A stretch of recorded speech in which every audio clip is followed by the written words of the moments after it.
Space का माहौल एकदम शांत, बाहर सिर्फ काला अंतहीन अंधेरा। इसी भयानक सन्नाटे के बीच बज ऑल्ड्रिन की नजर अचानक खिड़की के बाहर गई। उन्होंने कुछ ऐसा देखा जो वहां बिल्कुल नहीं होना चाहिए था।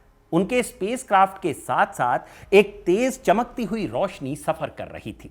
ऑल्ड्रिन ने ध्यान से देखा, वो रोशनी किसी तारे की नहीं थी। उस रोशनी का एक आकार था, वो बिल्कुल किसी लेजर बीम जैसी चमक रही थी और उनके एयरक्राफ्ट की रफ्तार के साथ ही आगे बढ़ रही थी।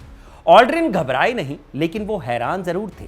स्पेस में आप अचानक किसी उड़ती हुई चीज को देखकर पैनिक नहीं कर सकते, खासकर तब जब करोड़ों लोग धरती पर आपकी हर सांस को सुन रहे हों।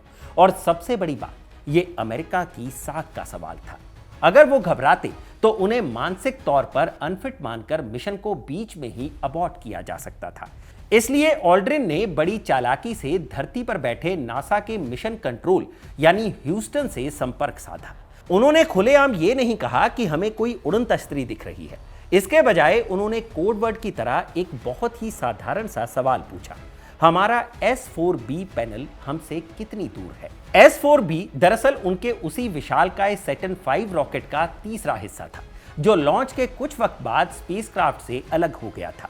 ऑल्ड्रिन को लगा कि शायद वही हिस्सा अंतरिक्ष में तैर रहा है और सूरज की रोशनी रिफ्लेक्ट करने की वजह से उन्हें चमकता हुआ दिख रहा है।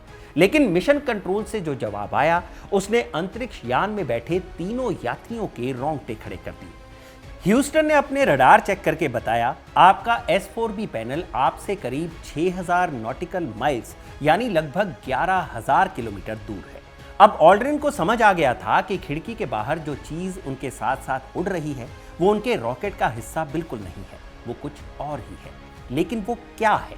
ऑल्ड्रिन और आर्मस्ट्रॉन्ग ने एक दूसरे की तरफ देखा और तय किया कि वो इस बारे में रेडियो पर आगे कोई बात नहीं करेंगे, क्योंकि वो नहीं चाहते थे कि कोई उनकी दिमागी हालत पर शक करे या उन्हें कोई मेडिकल केस बताकर चांद पर उतरने से रोक दिया जाए।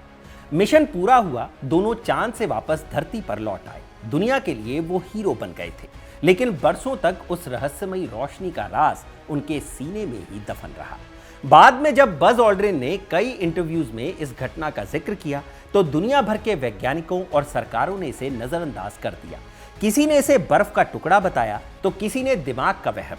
लेकिन अब मई 2026 में पेंटागन की तिजोरियों से बाहर आई इन सीक्रेट फाइलों ने इस बात पर आधिकारिक मोहर लगा दी है कि ऑल्ड्रिन का वो दावा कोई वहम नहीं था। स्पेस के उस सुन्न कर देने वाले अंधेरे में वाकई कोई तो था जो उनके हर कदम पर नजर रखे हुए था।